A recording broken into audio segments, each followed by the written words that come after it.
Halo, Assalamualaikum warahmatullahi wabarakatuh. Berjumpa lagi di channel YouTube Guru Online. Baik, kali ini kita akan belajar bersama-sama menjawab soal tentang nasionalisme ya. Jadi soal tentang topik nasionalisme ini masuk ke dalam kisi-kisi pretest PPG tahun 2022. Jadi tidak menutup kemungkinan di tahun 2023 masih juga ada kisi-kisi tentang topik nasionalisme ini. Nah, jadi bagaimana contoh soalnya? Mari kita jawab bersama-sama. Baik, sebelum kita masuk ke soal, nah kita akan bahas nasionalisme secara singkat terlebih dahulu. Nasionalisme adalah semangat kebangsaan yang menganggap bahwa kesetiaan tertinggi setiap individu diberikan kepada bangsa dan negaranya. Atau bisa juga dikatakan bahwa nasionalisme merupakan kesadaran dalam hidup berbangsa dan bernegara dalam upaya menumbuhkan rasa cinta pada tanah air. Baik, bagaimana soalnya? Apabila seorang pendidik menampakkan atau menggambarkan jiwa nasionalismenya ketika sedang mendidik peserta didiknya di kelas? Nah, kita lihat contoh soalnya. Soal yang pertama. Pak Derajat merupakan guru teladan yang selalu menjunjung tinggi paham nasionalisme.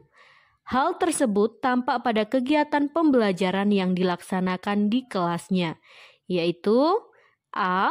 Pak Derajat selalu memberikan kesempatan siswa untuk bertanya. B. Pak Derajat selalu membimbing siswa memecahkan masalah. C. Pak Derajat selalu mengajarkan siswa untuk berdoa sebelum belajar. D. Pak Derajat selalu mengingatkan siswa untuk saling menghargai dalam perbedaan. E. Pak Derajat selalu mengapresiasi hasil kerja dan karya siswa di kelas. Baik, silakan dipilih mana tindakan Pak Derajat yang menggambarkan bahwa dirinya menjunjung tinggi sikap nasionalisme di kelas. Baik, sudah ya? Iya, benar, jawabannya adalah D ya. Pak Derajat selalu mengingatkan siswa untuk saling menghargai dalam perbedaan ya. Oke, kita lanjut ke soal nomor 2. Ketika Bu Murni mengajar dan meminta peserta didiknya untuk membentuk kelompok, terdapat seorang peserta didik yang tidak memiliki kelompok karena semua teman-temannya menolak berkelompok dengan peserta didik tersebut, dikarenakan berasal dari suku dan ciri fisik yang sangat berbeda dengan teman-teman sekelasnya. Langkah tepat yang diambil Bu Murni sebagai pendidik adalah A. Menempatkan peserta didik tersebut pada salah satu kelompok dan meminta semua menghargainya. B. Membaurkan peserta didik tersebut pada kelompok dan memberi sanksi jika ada kelompok yang menolak. C. Menghargai keputusan penolakan seluruh peserta didik di kelas dengan memfasilitasi peserta didik yang ditolak secara pribadi. D. Memberi hukuman dan sanksi tegas kepada kelompok yang memberi penolakan. Atau E. Memberi nasihat kepada seluruh peserta didik untuk saling menghargai dan menghormati perbedaan dan menempatkan peserta didik dalam salah satu kelompok. Baik, silahkan dipilih jawabannya. Sudah ya? Oke, benar. Jawabannya adalah E ya, memberi nasihat kepada seluruh peserta didik untuk saling menghargai dan menghormati perbedaan, lalu menempatkan peserta didik dalam salah satu kelompok. Jadi yang pertama dinasihati terlebih dahulu ya. Jadi kalau yang A ini, kenapa tidak itu? Menempatkan peserta didik tersebut pada salah satu kelompok dan meminta semua menghargainya. Nah, ini tidak diberi tindakan awal dulu, harusnya diingatkan dulu, diberi pemahaman dulu, harus menghormati, harus menghargai perbedaan, baru ditempatkanlah peserta didik tersebut, seperti itu. Jadi peserta didik yang lain akan menghargainya itu dengan kesadaran yang tumbuh dari dalam diri sendiri ya, bukan yang dipaksakan. Seperti pilihan yang B, C, apalagi yang D langsung memberi hukuman dan sanksi tegas tanpa dinasehati atau diingatkan terlebih dahulu. Baik ya, jawaban yang benar adalah E. Kita lanjut ke soal nomor 3. Ketika Anda tahu ada siswa berbeda agama tidak dapat mengikuti pelajaran tambahan yang dianggap sangat penting karena menyiapkan kegiatan ritual keagamaannya, maka yang sebaiknya Anda lakukan adalah A. Membolehkan siswa tersebut tidak mengikuti pelajaran tambahan dan memberi kesempatan untuk bertanya atau mengikuti jadwal kelas yang lain. B. Tetap meminta siswa tersebut mengikuti pelajaran tambahan. C. Memberi nasihat kepada siswa tersebut untuk mengganti jadwal ritual keagamaannya. Atau D. Menyerahkan keputusan tersebut kepada siswa. Atau yang E. Memberi nasihat bahwa pelajaran tambahan ini penting dan menyerahkan keputusan akhirnya pada siswa tersebut. Baik, silakan dipilih. Apa jawabannya? Baik, jawaban yang benar adalah A ya, membolehkan siswa tersebut tidak mengikuti pelajaran tambahan dan memberi kesempatan untuk bertanya atau mengikuti jadwal kelas yang lain. Jadi sebagai bentuk toleransi, apalagi untuk hal-hal keagamaan, ini ritual keagamaan ya.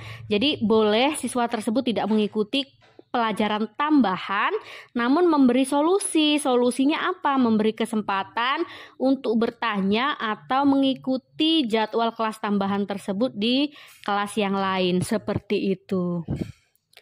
Baik ya, jawabannya adalah A. Baik, kita lanjut ke soal berikutnya. Pak Derajat adalah seorang guru SMA yang mendapat tugas sebagai pembina upacara di sekolah. Pada pagi hari sebelum upacara, tiba-tiba Pak Derajat mendapat kabar bahwa anaknya sakit.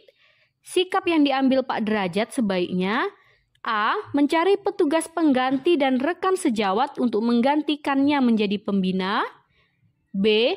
Meminta izin kepada kepala sekolah untuk pulang dan merawat anaknya. C. Menjalankan tugasnya sebagai pembina upacara dan menyerahkan pengobatan anaknya kepada keluarga. D. Membawa anak berobat terlebih dahulu baru datang ke upacara meskipun terlambat.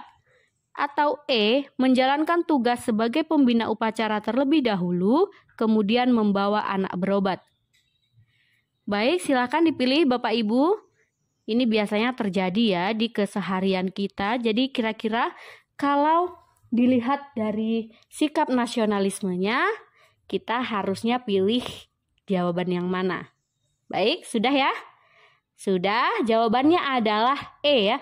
Menjalankan tugas sebagai pembina upacara terlebih dahulu, kemudian membawa anak berobat. Loh, kenapa tidak C.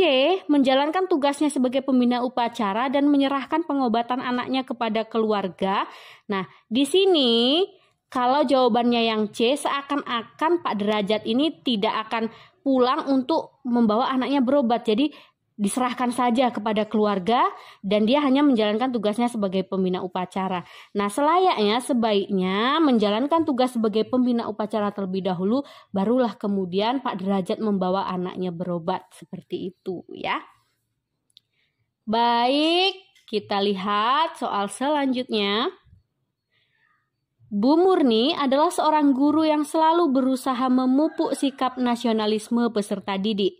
Salah satu bentuk usaha yang tampak yaitu ketika Bu Murni menyusun bahan pembelajaran untuk peserta didik di kelas, yaitu dengan cara A. Menyusun pembelajaran akulturasi, B. Menyusun pembelajaran inkulturasi, C. Menyusun pembelajaran antikultur, atau D. Menyusun pembelajaran nirkurikulum, atau E. Menyusun pembelajaran multikultur.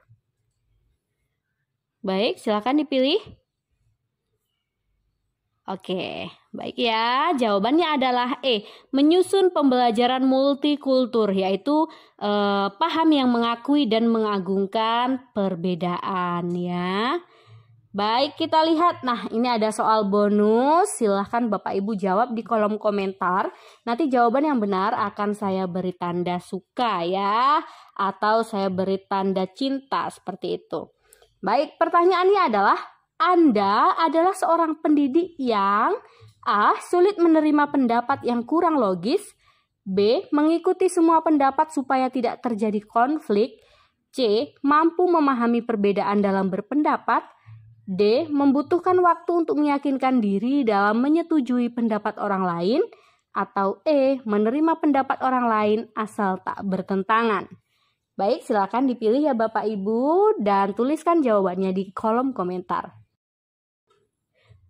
Baik Bapak Ibu, itu tadi adalah contoh soal-soal yang berhubungan dengan sikap nasionalisme seorang pendidik. Semoga besok soal-soal seperti ini akan banyak muncul di soal pretest PPG Bapak Ibu dan Bapak Ibu mudah untuk mengerjakan soalnya. Saya doakan semoga lancar dan lulus pretest PPG. Saya akhiri. Wassalamualaikum warahmatullahi wabarakatuh.